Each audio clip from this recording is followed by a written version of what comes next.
اوكي شيخ عبد الله تفضل ان شاء الله تعالى. الرحمن الرحيم الحمد لله رب العالمين وأصلي وأسلم على سيد الأولين والآخرين نبينا محمد وعلى آله وصحبه وبارك وسلم.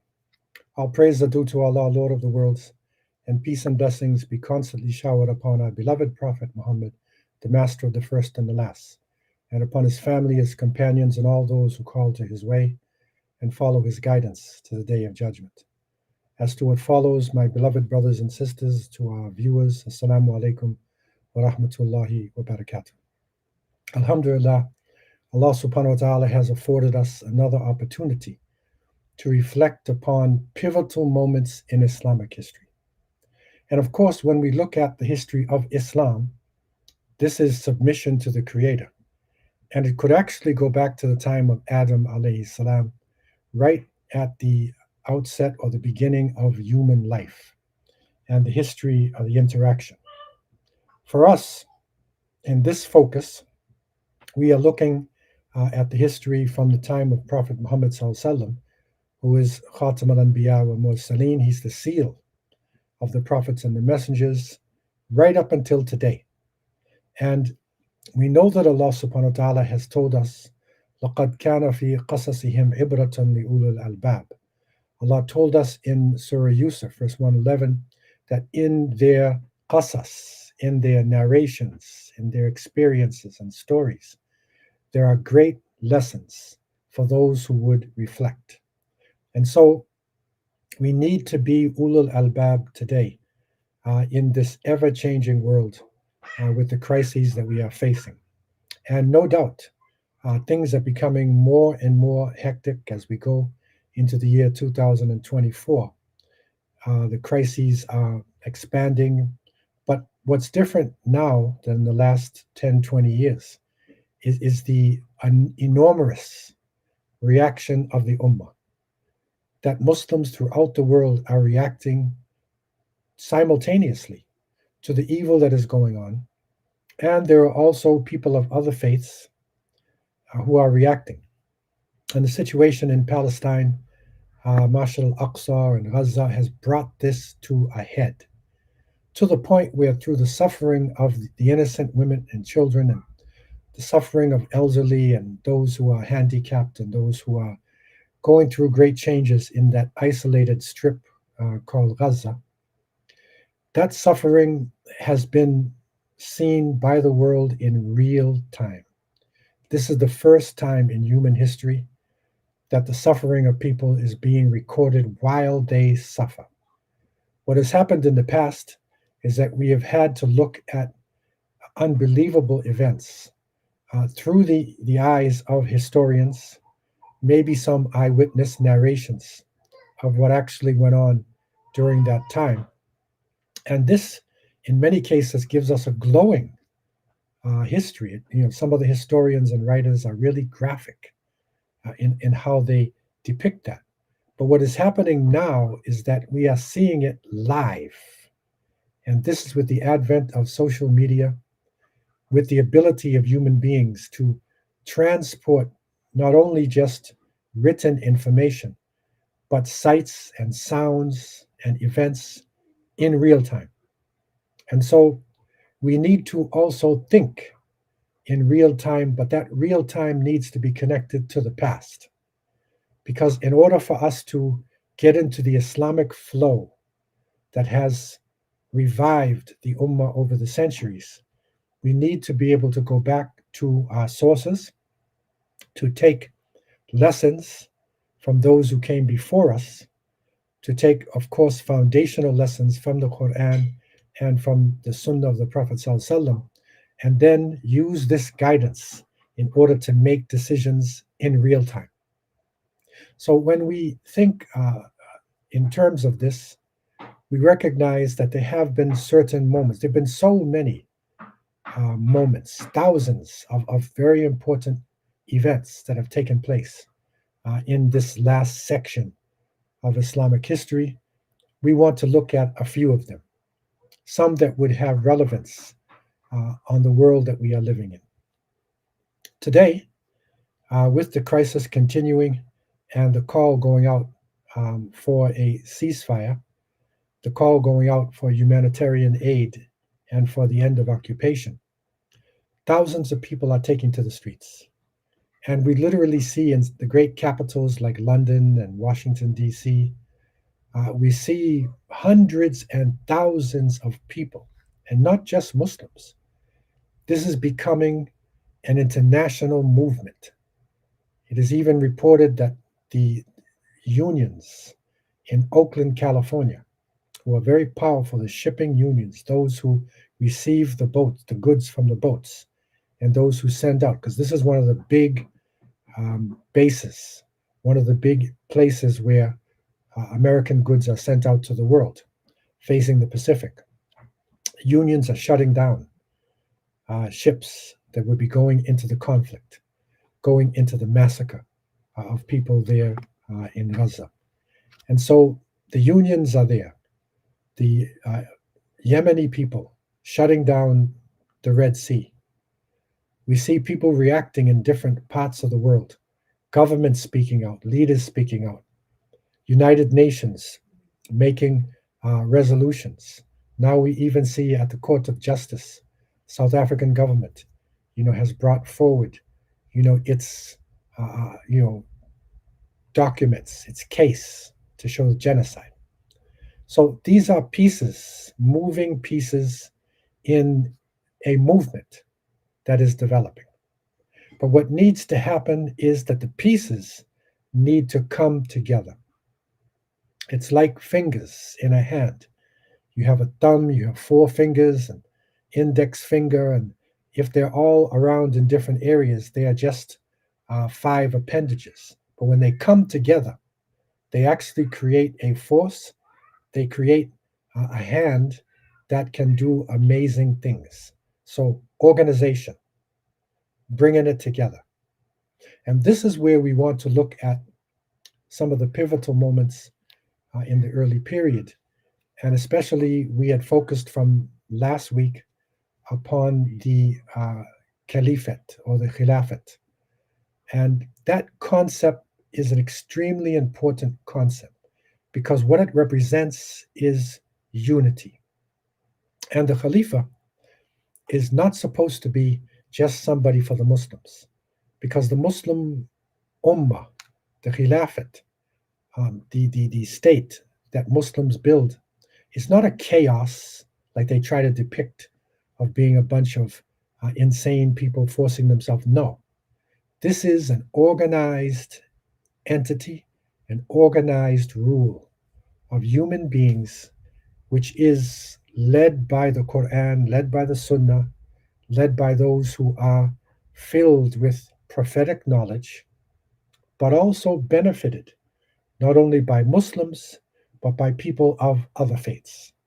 And this is what Prophet Muhammad ﷺ established in Medina when he established the first Islamic state there in Medina. It was developed with the basis, the ruler being the Prophet, peace be upon him, himself. But not only were the Muslims involved, but there were the Jewish tribes, there were Arab tribes, there were other people who were living in the city. And so people pledged their allegiance to the Khalifa, who was supposed to be the vicegerent or the representative of Allah subhanahu wa ta'ala. And so justice has to be established. A place for all types of people, not just Muslims, has to be established. That is the type of long vision that Muslims need to have. The generation coming needs to have that long vision. One of the great problems, catastrophes going on when they talk about different players, in this Middle East catastrophe, they don't know what to do. What's the long vision? Which direction are they going in? How can they come out of it? Muslims now, we're reacting. Other people of conscience are reacting to it. But where do we go? What is the direction that we are actually going in? So not only are we activists today, but we have the long vision.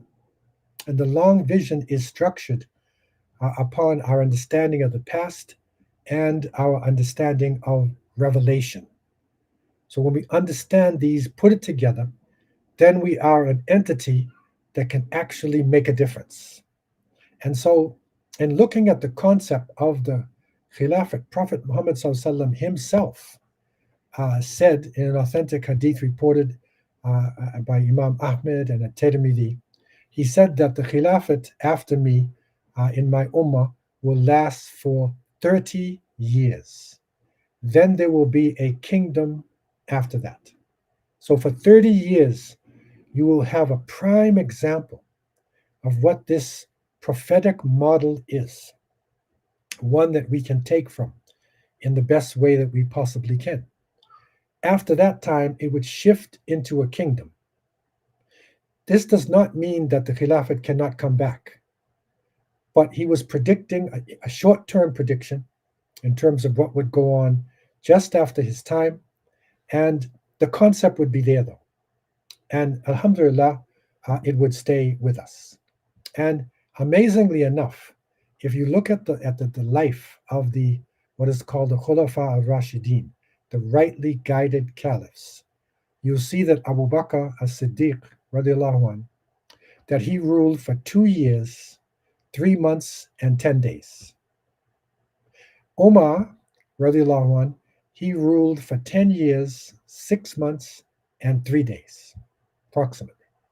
Uthman ibn Affan, radiallahu anh, he ruled for 11 years, 11 months, and 9 days, approximately. Ali ibn Abi Talib, karramallahu wajha, radiallahu anh, he ruled for 4 years, 9 months, and 7 days. And that is the normal 4 that you think of. But many of the scholars do include Al Hassan, that is the son of Ali, in this original Khilafat, because when Islam had spread so rapidly and all types of people were there and conspiracies were there in Medina, and Ali was stabbed.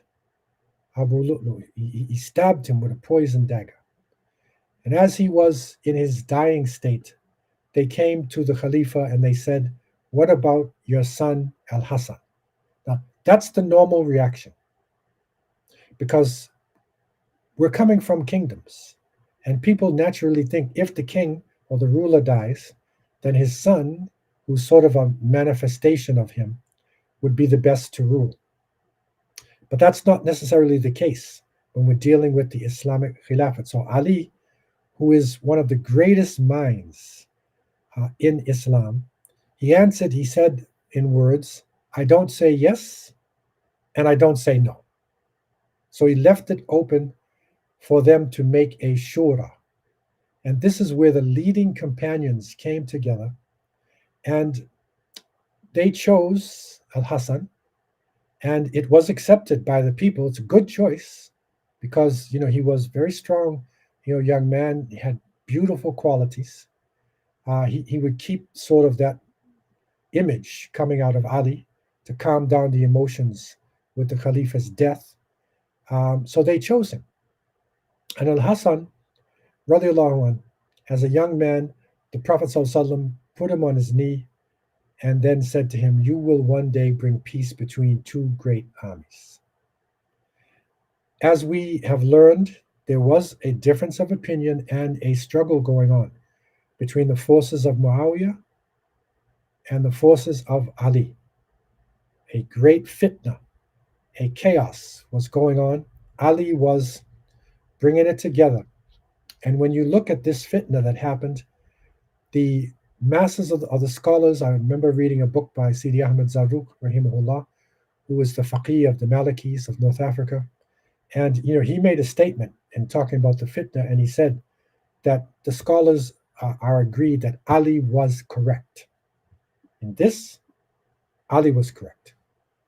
And so Al Hassan had to fulfill his destiny. And with the army of Muawiyah there, with this difference there, he thought wisely, instead of continuing the violence and the fighting, I'll give them the rule. I'll just give it to Muawiyah. He is a companion, He is one of the writers of the revelation, Katib al-Wahi. So I'll give it to Muawiyah. He will take over, and then things can calm down. No more blood needs to be shed. This was an excellent move. And he gave it over to Muawiyah, but Muawiyah had a different type of thinking. But the miraculous part I wanted to point out again to you for those who may not have seen this, and that is that when you add up the rule of Abu Bakr, Umar, Uthman, Ali, and Al Hassan, who ruled for 6 or 7 months, it comes to 30 years almost to the day. So the prediction of the Prophet ﷺ was spot on, and that is miraculous. These are some of the different mu'jizat, some of the miracles that we're not aware of that actually happened. Muawiyah had different type of thinking, and his mindset wanted to build a kingdom. Still, when he ruled basically with Islam. He established the different prayers, and things calmed down to a certain extent. The Mujahideen went out to struggle against evil, the forces that continued on during his time. But his greatest mistake and his fulfillment of the pledge of the promise was that he chose his son Yazid. Yazid was to be the new Khalifa. This was a mistake because he was not qualified. The leaders of Islam should be chosen based on merit.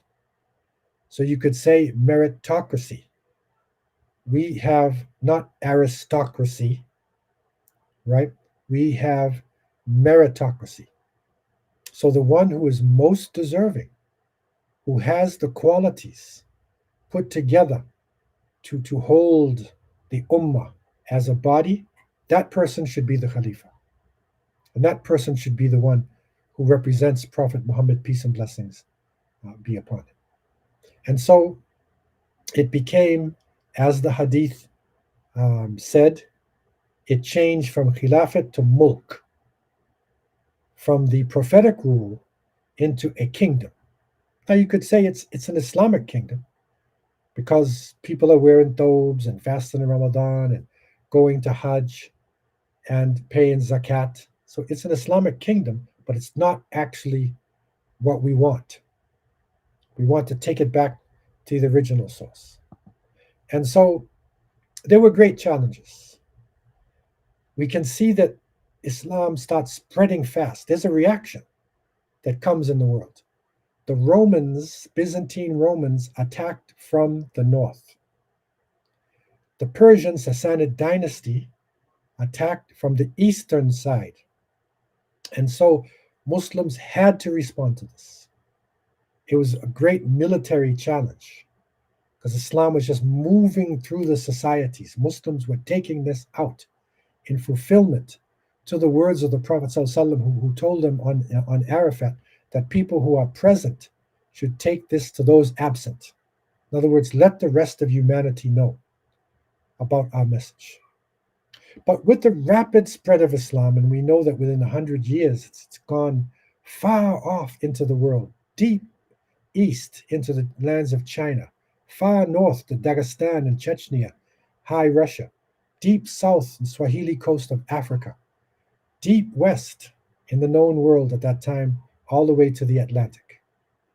What happens is masses come in, and these people embrace Islam, alhamdulillah, saving their souls, but for the life of this world, for how they implement Islam, they lacked genuine knowledge. So this is a challenge.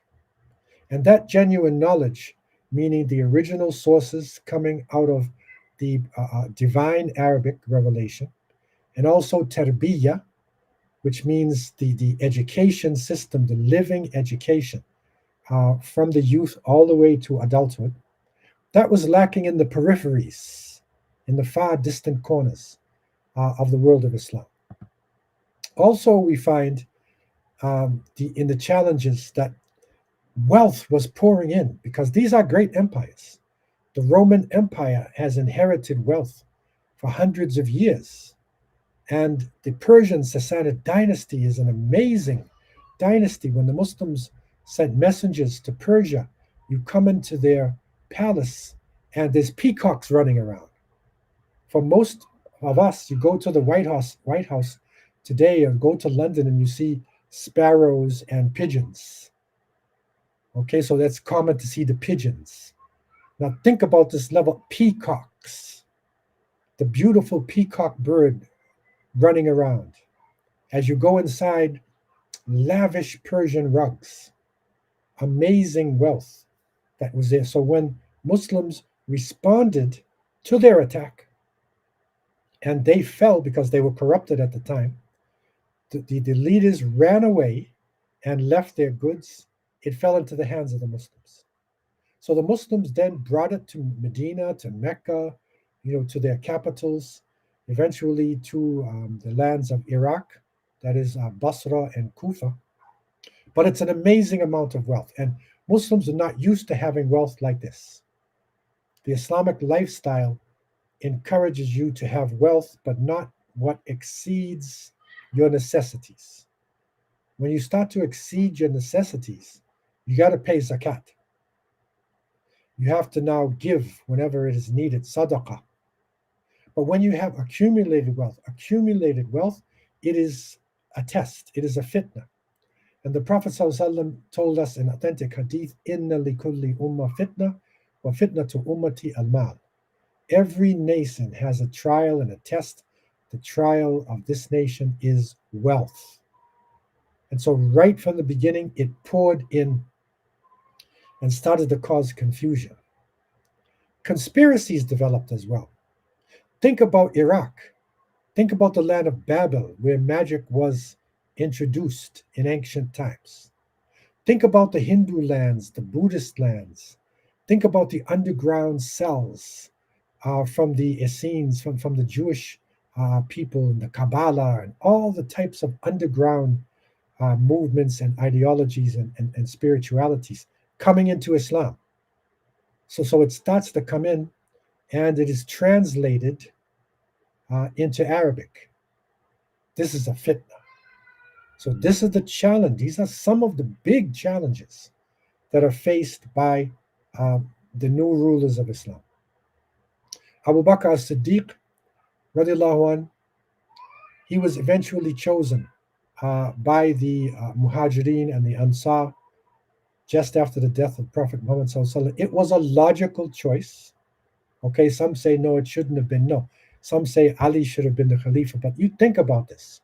If you think about the age of Ali, who we have the greatest respect for, he accepted Islam only at around, say, 9 years old. Okay, he accepted Islam, and then you got 13 years that is there. It's early Islam. That would make him 22. Then you have another 10 years. He's 32. Okay, this is the death of the Prophet ﷺ now, 32 years old. Our understanding is that the real wisdom comes at 40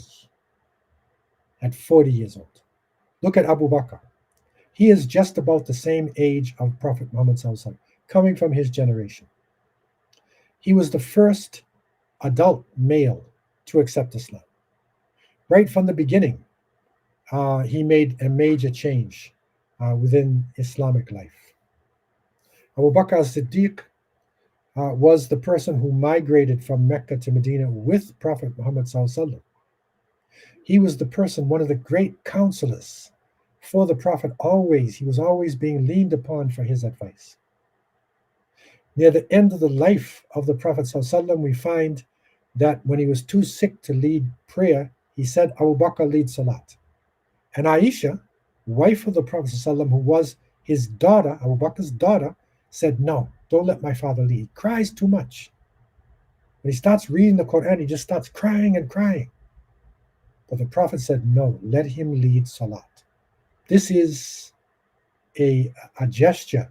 This is a point for people to recognize. Also, when the pilgrimage had to be made and the Prophet was too sick, he appointed Abu Bakr. So you will see that the leadership is a natural move for him to be the leader. And he was an amazing leader right from the beginning because he was a balanced person with a balanced mind and with the ability to look at the issues, from the point of view, not just in a narrow way, but above the superficial, to look at the greater picture of things. And so, from his early achievements was unity. He united the Arab tribes. That in itself is a type of karama. It's a type of miracle, not a prophetic one because he's not a prophet, but there is a thing called karama, and that is miracles that can come to other people. So this is a type of karama because the Arab tribes in different parts of Arabia, they had blood feuds, they had vengeance, they had different ways of looking at things.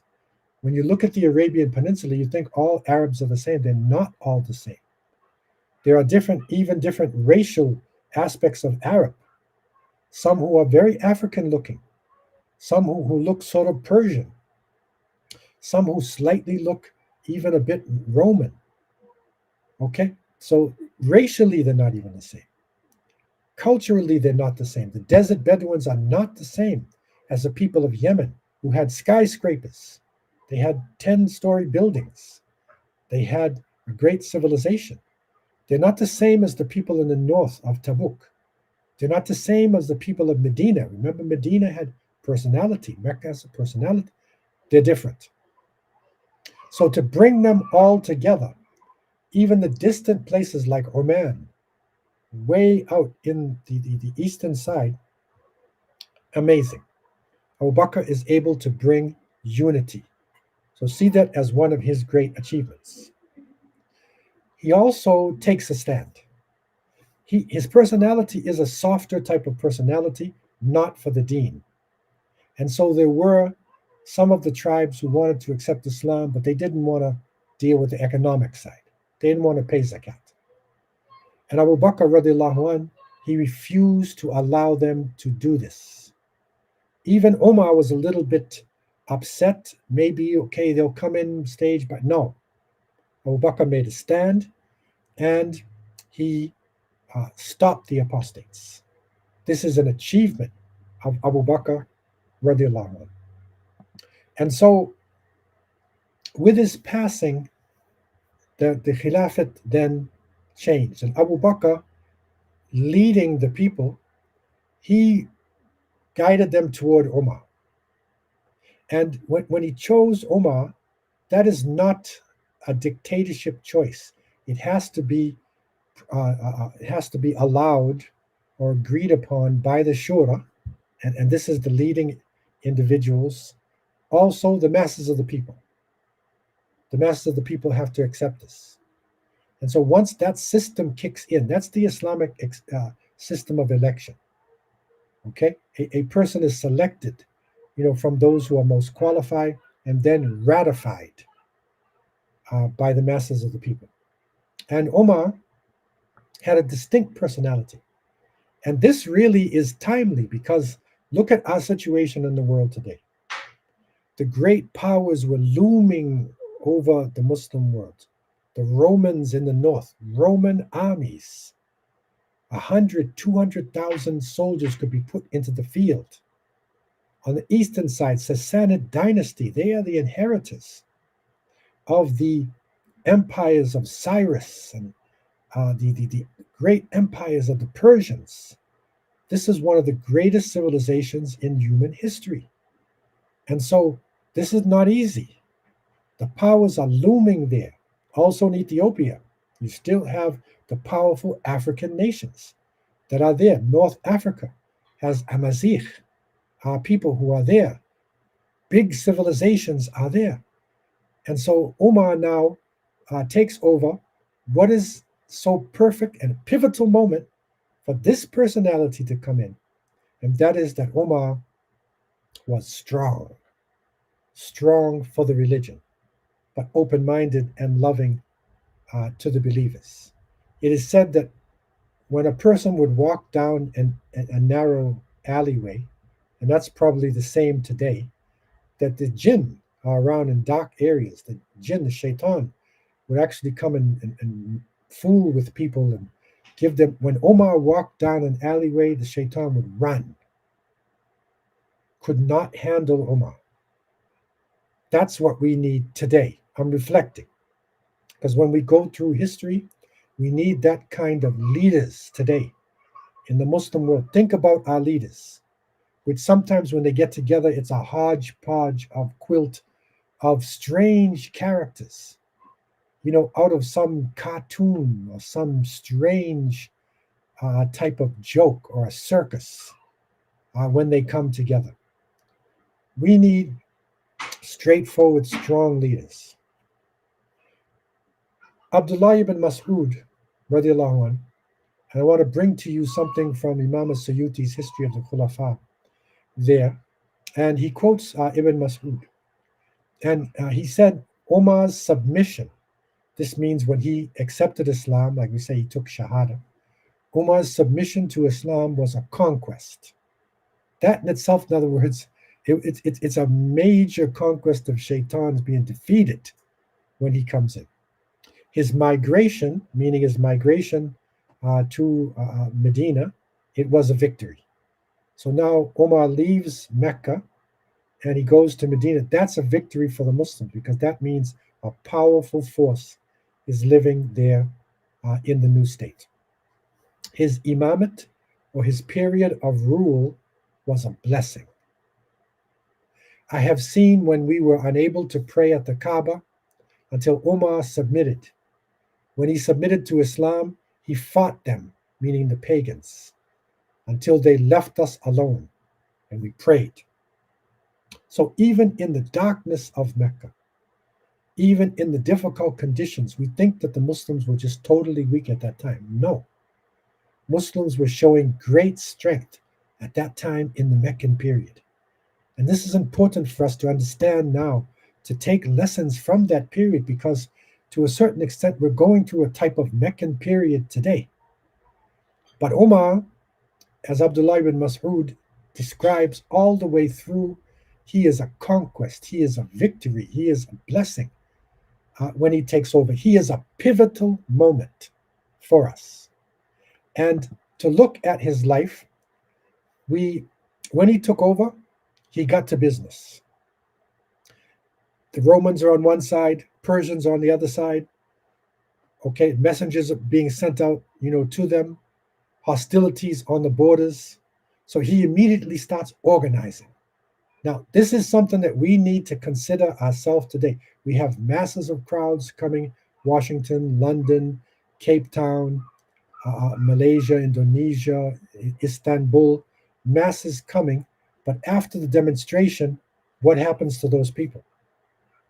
The 400 million people need to be organized, that the energy needs to continue to flow into something, to flow into a movement, that strength will become stronger and stronger. And when we demand that the slaughter in Gaza to stop, there will be an organized strength that will now translate its energy into something that will force the ceasefire. And so what did Omar do? He right away established diwans. So a diwan is what you call like a ministry. Today he's organizing the government, because the government before that time, it was the senior people amongst the Muslims. It was the rulers in the different areas who had embraced Islam, but they had to keep their own system of law and their own system of governance, and then start to change. So what did he do? He organized a diwan. One that is famous is the diwan for warriors pensions. So in other words, when somebody goes out in battle, it's not just conquer the enemy and then take, from the ghanima, the spoils of war. No. They were paid. So they would be guaranteed, their families would be taken care of. That will change your whole military. Very critical move that he made. Okay. And eventually it became a governmental body. Okay. He also created the office of Qadi, and that is the judge. And this is where you have your judges today, you have your lower court, you have your Supreme Court. He established the Qadi position, and by doing that, he's establishing justice and a way to enact justice.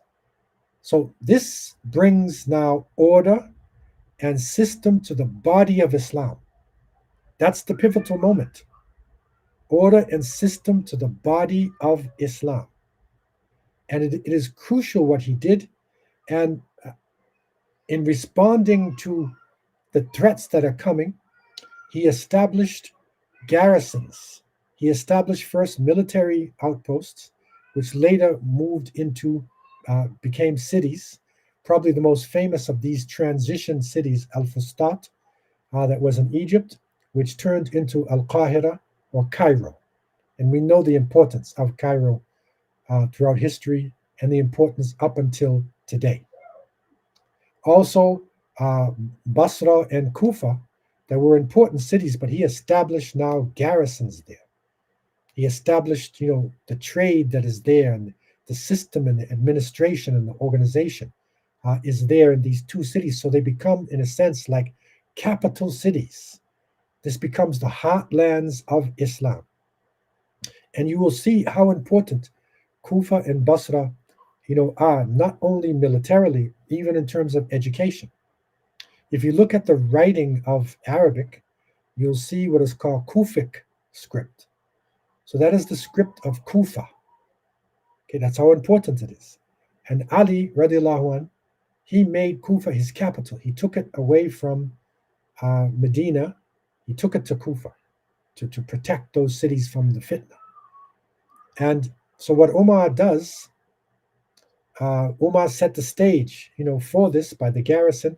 Ali comes along later because he's he's the fourth of the righteous guided caliphs, and he makes it the capital of Islam.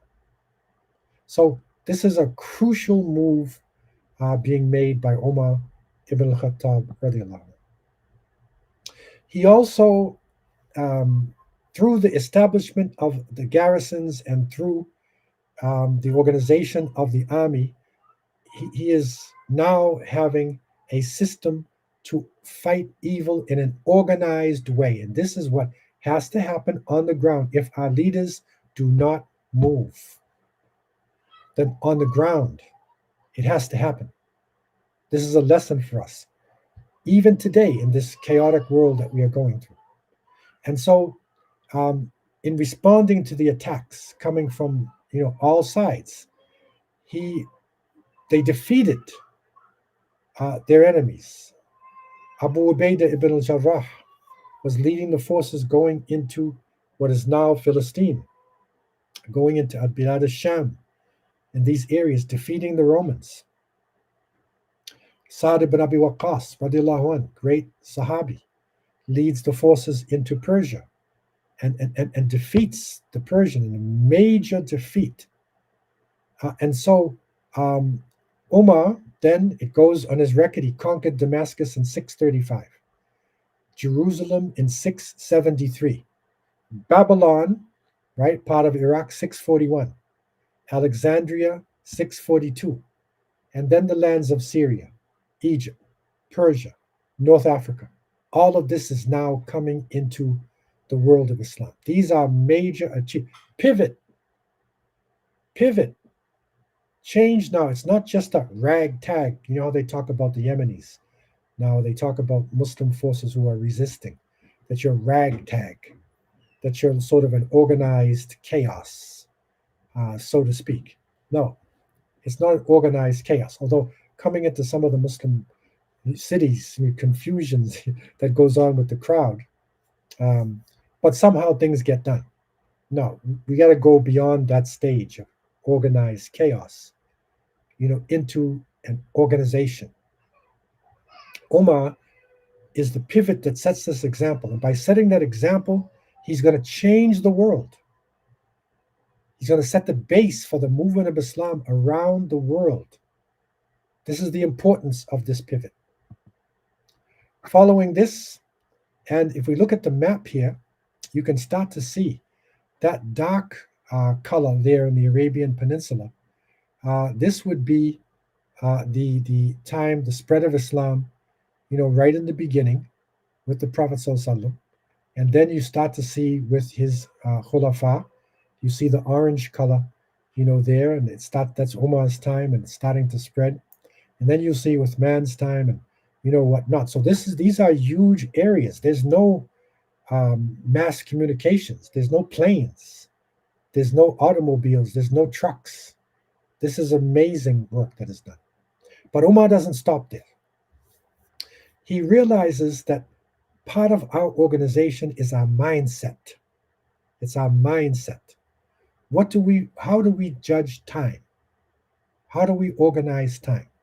This is a very important move.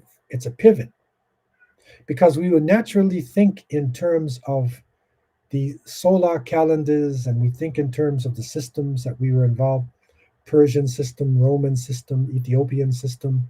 We had systems of societies, great societies.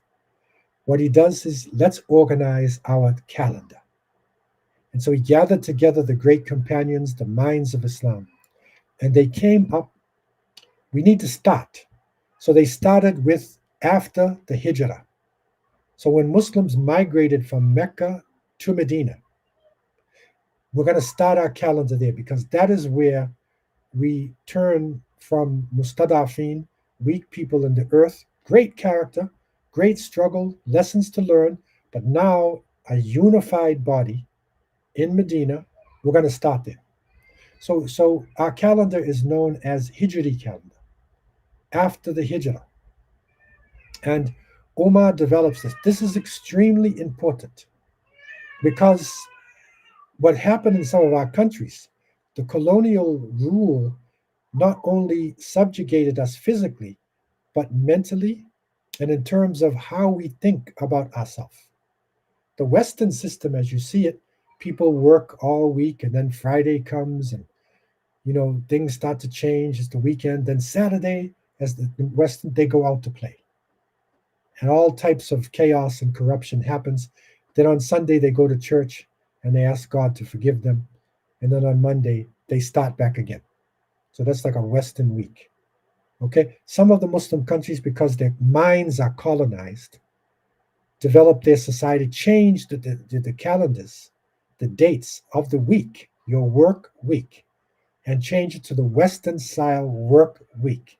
That's a mistake.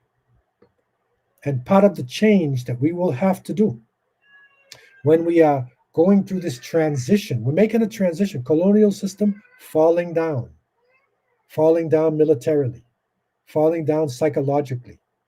International law. Who believes in international law now?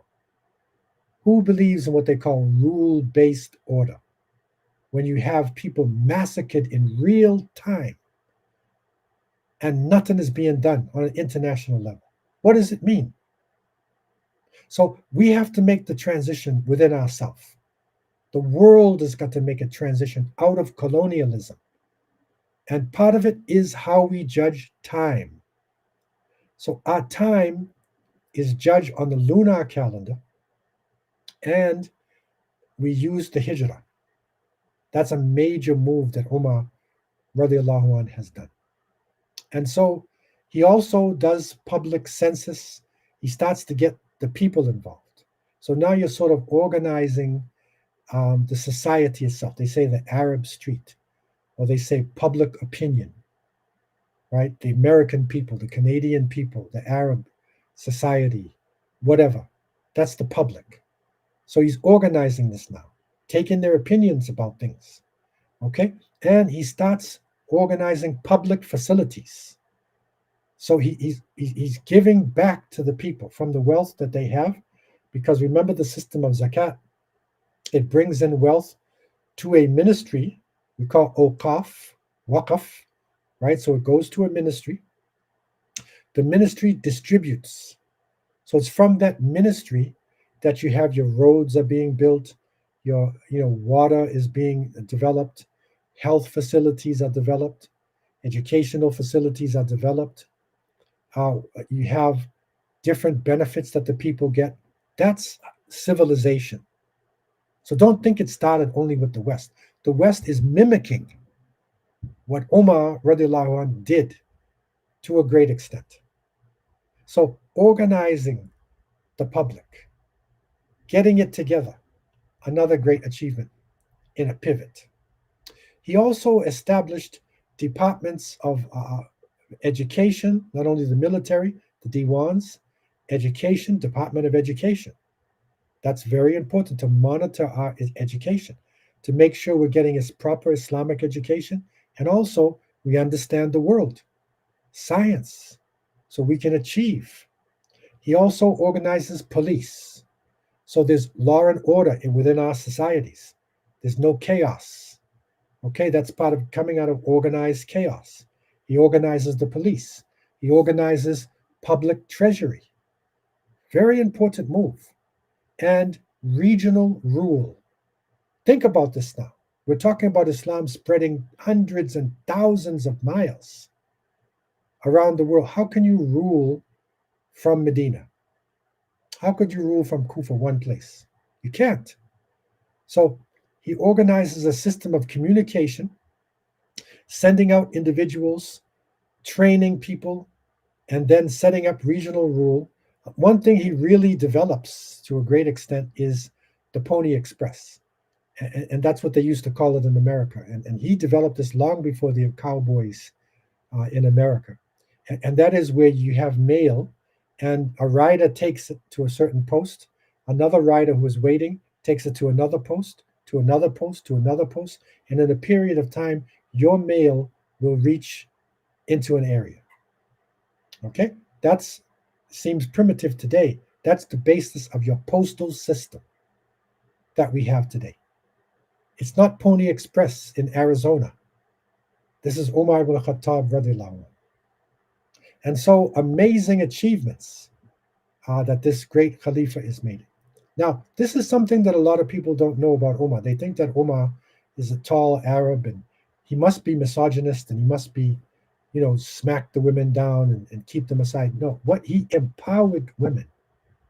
Think about this, with the strength that he had. And it is recorded that he entrusted Shifa Abdullah, one of the female companions of the Prophet ﷺ, to the public role of supervising commercial transactions in the entire marketplace of Medina.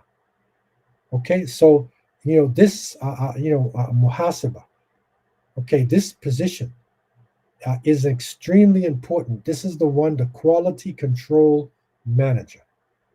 And that's important, again, to come out of organized chaos into something that is organized and systematic. This is the marketplace.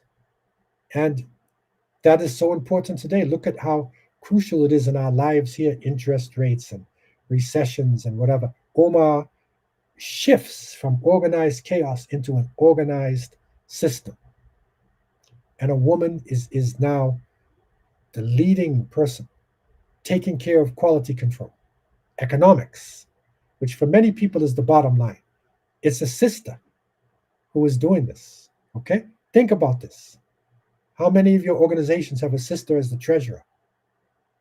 And there are some who are qualified. How many of your organizations have a sister on the board of directors, on your executive committee? And there are many who are qualified, right? So that's the type of thinking that we need today. Pivot our minds. We're out there marching, but there's a frustration. What happens at the end of the march? What can I do after I come home from the demonstration? I'm pumped. What can I do? The organization's got to continue. Okay, you do this. A boycott is there, and you go to this place and you register here and you get education and you send money to this area. You work building things. That's the continuation. So Umar also, he establishes justice. And again, that is one of the key elements of the Khilafat. And that is to establish justice in the earth, not only for Muslims, but for people of all religions, all ethnic groups, and all societies. And so he established the reign of justice. He enforced it everywhere. And he proved to be a model within his own life. he applied the law to himself first.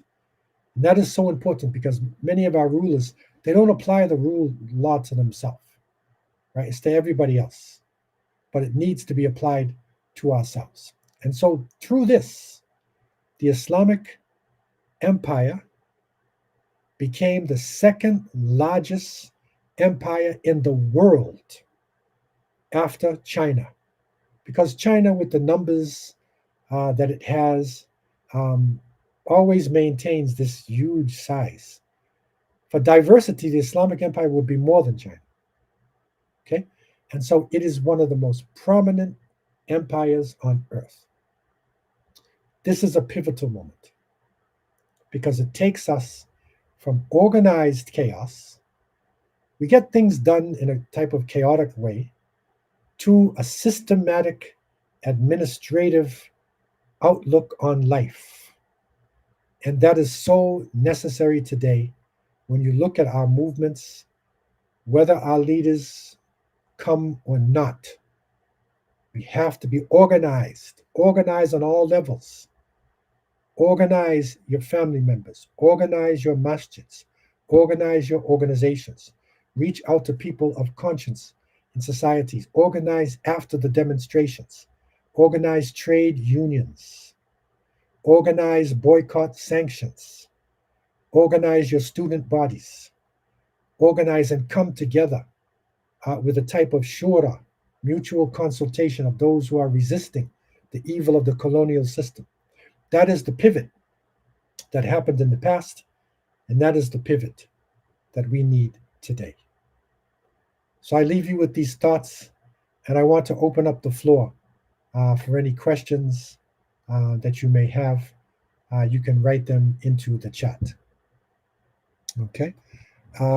One question is saying, with the Euphrates predicted by Iraqi minister to dry up by the year 2040, do you think that could indicate a complete drought and perhaps the appearance of Dajjal? It is possible. We are very close to the Antichrist. And if you look at what's going on in the world, the one world order, you see what is happening in Jerusalem, this so called Temple Mount to be built. We're moving toward that time. And the drying up of the Euphrates and also Tabariya, also the rivers, there in Philistine. These are signs which is leading us. Something serious is going to happen. If that Euphrates dries up and if gold is found under there, then now you're fulfilling hadiths now. If hadiths are the last days. Another question is that gas is back under $3 a gallon here in America, no oil embargo. I cannot speak on behalf of Muslim nation states, but it would make sense that if the slaughter does not end, if there is not a ceasefire and not humanitarian supplies and not rebuilding of the society, that really the Muslim states, should make an embargo. That's what naturally has happened throughout history. That is one way of doing things without massive violence. So it is something that does make sense, but that's not the level that we're talking about. Another question is, it says that is there something we should be doing as individuals or as an ummah to prepare for the return of the Khalifa, or should we wait for the Mahdi? No, we should not wait for the promised one. It is destined that there would be one when the earth is filled with injustice, filled with oppression, that somebody, a person in our ummah who is from the Quraysh, from Ahlul Bayt, whose name is Muhammad, his father's name is Abdullah, he will fill the earth with justice when it was filled with oppression. And he is the Al-Mahdi. We shouldn't wait until that individual comes because we are all being judged now. We are being judged. And if we die, then our qiyamah begins. So what did we do? Did you say something to stop the slaughter that's going on there and the confusion in the Sudan, the droughts in Somalia? Did you do something? Did you? That's on not only a state level, an individual level. And so we all need to work somehow. Of course, hating it in your heart is the lowest form of faith, but we need to continue. Question comes, the water wars are coming. No doubt there's going to be some major aspects of the disputes that will be coming, especially in the Middle East. And that is with the drying up of the earth. It has now been declared that 2023 is the hottest year on record. And we still see the heat coming in. We're in January, here in the north in Canada, and we've only had like one major snowstorm coming in. You can still see the effects of the heat that is here. So in the Middle East, it's going to be, intolerable to live. So water is going to be crucial because water is life. And there's going to be wars that are going on over water, not just over oil. There's no doubt about that. Another question is Organization of Islamic Countries. Does this organization need to be looked at because they seem to be not effective in stopping the Gaza genocide? These organizations were set up, for the crisis, Marshal al-Aqsa and whatnot, time of King Faisal, rahimahullah. But in terms of what is happening now with our nation states, it's a voice, it's a way to meet, but unfortunately it is not an effective body. It does not have the ability to force economic moves in their countries or political moves militarily. It doesn't really have that. It's only a place where an opinion can be put out there and support. So we still need to consider it because it is a place that, there's got to be whatever we can do to unify is good, but recognize that it is not a decisive body. Just like the United Nations, even the Security Council that is supposed to be set up to stop genocide. What does it do? It can't move. It's stagnated because how the Security Council is set up. Even the courts of justice, criminal courts, they're set up for a reason, but there's got to be a way to enforce. So something else is going to have to happen. You can feel the pressure rising in the countries around the world. Something else is going to happen, and Allah knows best. Any other general questions that are there? The floor is open for any questions that anybody has.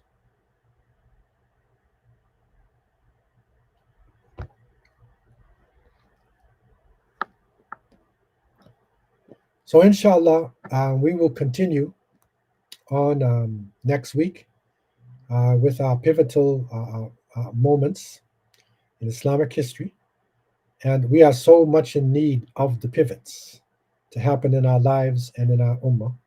And we pray that Allah subhanahu wa ta'ala would have mercy upon the innocent who are suffering in Gaza and Palestine, and those who are suffering in the Sudan. Don't forget the Sudan. Don't forget Somalia. Don't forget the Rohingyas. Don't forget Kashmir. We pray that Allah would have mercy upon them and especially bring about this ceasefire and enable the world to wake up from its deep sleep to bring justice in the earth. I leave you with these words, and I ask Allah to have mercy on me and you. Wa akhir da'wana alhamdulillahi rabbil alameen. Wassalamu alaikum wa rahmatullahi wa barakatuh.